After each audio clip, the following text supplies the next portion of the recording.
Hey guys, and welcome to a brand new video. In this video you're going to see my new driver and you're going to see how I've been using decades to work on my shot dispersion to know where I need to aim off the tee.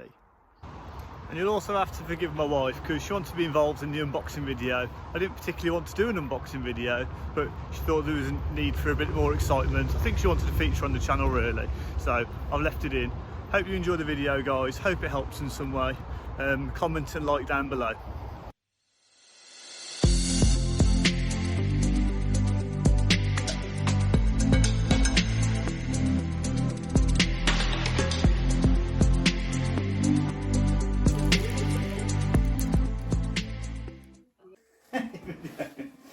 You videoing? Yeah.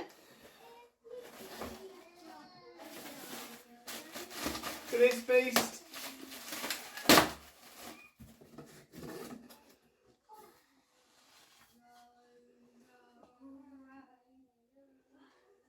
Oh. There you go. So the girls are gone. You won't. You don't capture the excitement. I've watched your videos. You're terrible.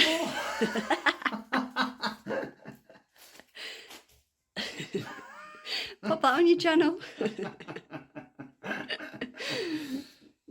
You're so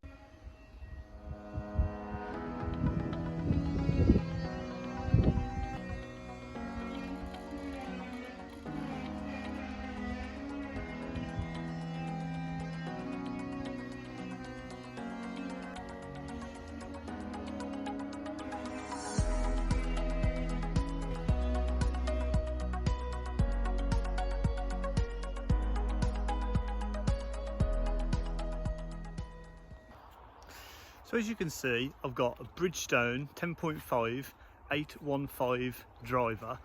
It was Matt Kuchar's driver for many years. I don't actually think he's gaming it anymore, but what it helps with is the right miss really. It's a little bit like an SF Tech, but just not quite as aggressive.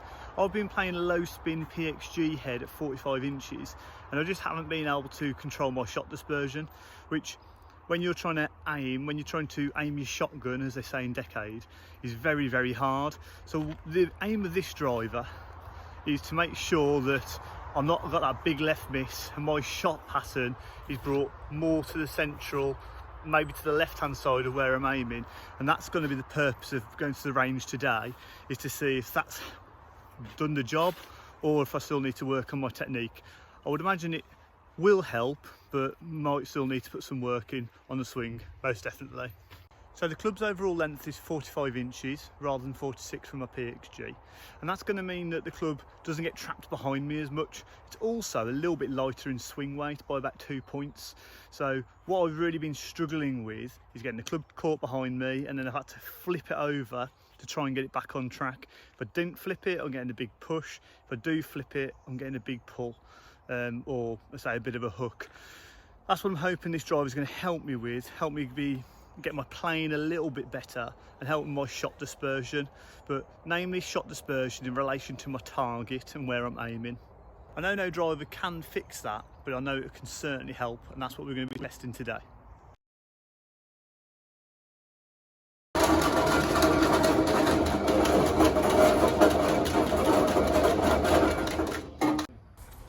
So what I thought I'd do is pop down to the range and just try and groove a bit of a drive, try and get some, say, comfortable swings under my belt.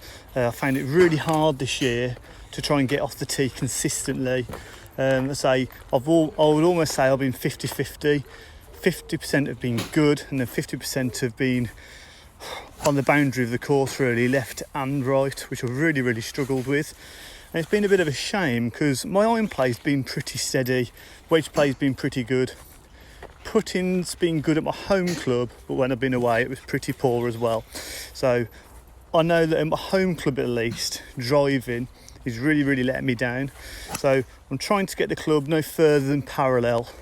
If I get the club past parallel at the top, I find that like I said, it gets stuck behind me, and I find it really challenging to try and put a good swing on it from there.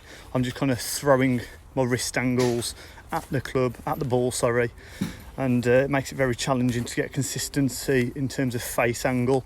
My strike doesn't tend to deviate too much, but as you can see, I've gone with the PXG, I've just changed drivers, and the club was past parallel. It's got too long, and I found it hard to control. The strike was okay, but the result was very, very poor. So again, not trying to do anything fancy with this one, just trying to do my same tempo that I normally have.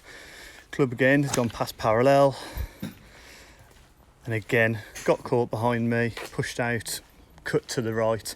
Strike was fine, not a problem with that, but this is me verifying that I do need to switch from this driver, and say my new purchase potentially will be much better for me off the tee, so I can try and hit targets. With this, it's a bit pot luck really. I'm just not able to hit targets, and I start to slow down, I lose my rhythm. And you can see, I'd seen all I needed to see. 3 drives in, back in the bag. It was a successful test, even though it's not nice hitting those kind of shots. So I've gone back to the Bridgestone driver. Again, same position, I'm trying to put the ball just inside left heel, say my big left toe. Position much better at the top, as you can see, got to parallel, and there's such a more balanced swing. Club felt balanced, didn't feel like it was getting caught behind me as much. I say, and the result was just so much better.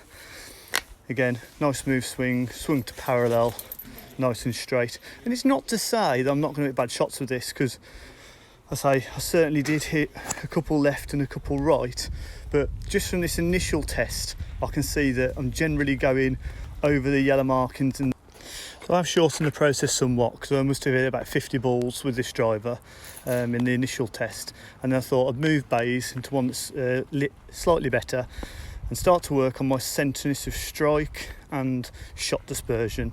So I've put a line down the middle of my target line, which is where I'm aiming, and then I've started to plot where these drivers go. Now ideally, any golfer would want all of their balls to end up over the target line that they're intending it to go on. So you know that when you're aiming for the middle of the fairway, you hit the middle of the fairway. The reality is that isn't going to happen. So what I've decided to do is, in order to do my course management correctly, I need to make sure I'm aiming this shotgun correctly. So if you don't know what shotgun patterns are, you either look at Decade Foundations, or you can have a look at some of my course management videos. And I think that what I've seen in my data that I've had a look through using my Round Pro, when I miss, my misses are just too big, and because I'm missing right and left with my other driver, it just means on some holes I am rolling the dice. I am walking on a tightrope to if I'm going to be in bounds on that hole or out of bounds. Now the issue is, if I've hit a couple right, am I going to aim down the left hand side? Because if I hit a big pull or a big hook, like I have done, and I overcompensate for that push, I'm just in all sorts of trouble. Two-way misses, you are never going to score. So that's really what I'm trying to work out in this round. And I say, just using this driver, as you can start to see, the patterns are starting to become a little bit more centred. Yes, there's one big right or one big left, but you can also see that the majority of the shots are on the centre line. This is why it's so important to understand dispersion in terms of a shotgun and how it scatters over your intended target line. So you have 50% shots that finish left and 50% that finish right. Then you'll also have the same for shot depth as well, so how consistent you are on your carry distances. So while this is being done on approach shots to holes, it also factors into hitting driver as well. So this illustrates it well. If you're looking at a left hole location, or if you're looking at the fairway and you aim left of the fairway, then if you pull it on that intended line, you will actually miss your target. Whereas if you aim to the centre of the fairway or to the centre of your shot pattern, it is more than likely it will still hit your intended target most of the time. In terms of my stats and where I'm at with the stats, you'll see that I do tend to miss the target right more often than left with my irons. That's to do with my ball position, and I've been getting that wrong this season, playing it slightly too far forward to get a high, weak right shot. And I do tend to miss short more than long most of the time. In regards to the driver, I've had a little bit of a look at the stats with the driver, and I've noticed that with my old driver, the PXG, I missed 42% shots left, 26% of the shots right, but more worryingly, it's the distance between those two. So 40 yards left, 40 yards right. That's an issue that I've had throughout this season, and only 30% in the fairway. So there we have it, guys. Absolutely full disclosure from me in terms of my driving. Need to do the same with the irons, granted, so I can work on my shot patterns with the irons as well to improve my aim and to improve my outcomes, hopefully hitting the greens more of the time. But in terms of driver, I think that what I set out to achieve has worked. I've taken that really big miss out to the right. I don't seem to be getting that 40-yard right shot and then the 40-yard left shot.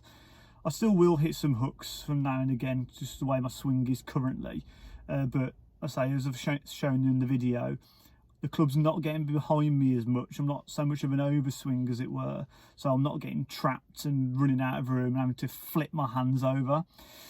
So I suppose I did this video for myself to make sure that I could kind of validate why I've done what I've done. It's not a driver that's, say, very well known. Yes, Matt Kuchar has used it in the past, but it's certainly not a massive seller online. This deal seemed too much to pass up, really. £140. So once I've sold my PXG, I'll actually be in the money, and by selling the PXG, it means I won't be tempted to go back through it, because I love the look of that club, but it's just not for me. I've tried to persist with it over the last few months. I haven't put as many videos out as I'd want to, and that's mainly because my driving's just not been good enough. I've not been in enough holes. I played away at Hawkstone and I drove terribly, really. And it just really affects the rest of your game. You feel like you're chasing it all the time. You feel like you have to take risks you shouldn't have to take. And I think that all in all, it's ground my game down to me feeling a bit, I suppose, not feeling motivated, not feeling like I'm going to get the best out of my game, and straying from, say, the decade work that I've put in, knowing where I should be aiming. I've sometimes neglected that. And say, if I had been doing a mental scorecard, it would have been shocking. And I know that I don't even need to write it down to know that I'd lost concentration lots of times, normally around, say, the 9th, 10th hole, which has meant I've really, really struggled. But hopefully this is a step forward. I have worked on my driving. This new purchase has kind of reignited my passion for trying to get this right again and making sure that I'm not just going to persist with equipment that isn't really suiting me. Sorry this video has been a bit of a long one, but I wanted to get all the information in there. I wanted to just show you the process of what I've gone through, say going to the golf range, getting loose, then trying to, say, do a little test, do a bit of a challenge, and then try and record what I've done. I would have done it on my Rapsodo MLM, which I do have, which also does do this, but it wasn't working particularly well in the range lights. I wasn't really getting consistent numbers, and also sometimes it's quite tricky on that map to get where you're actually aiming correct. So I wanted to make sure that I just did it visually. And also, anybody that's watching this video, if you've got a phone, if you've got a camera, you could completely copy this test, say over 100 balls or over 50 balls, say a little bit bigger data spread than mine. But from what I saw in my range session that was, say, off camera, it's pretty fair representation of where my game's currently at. Hope you like the video, guys. If you like what you see, give me a thumbs up. If you want to follow the channel and you've seen a few of my videos, I'm just kind of like logging my journey through decade and trying to improve my golf. And yeah, give us a follow and comment down below. Cheers, everyone.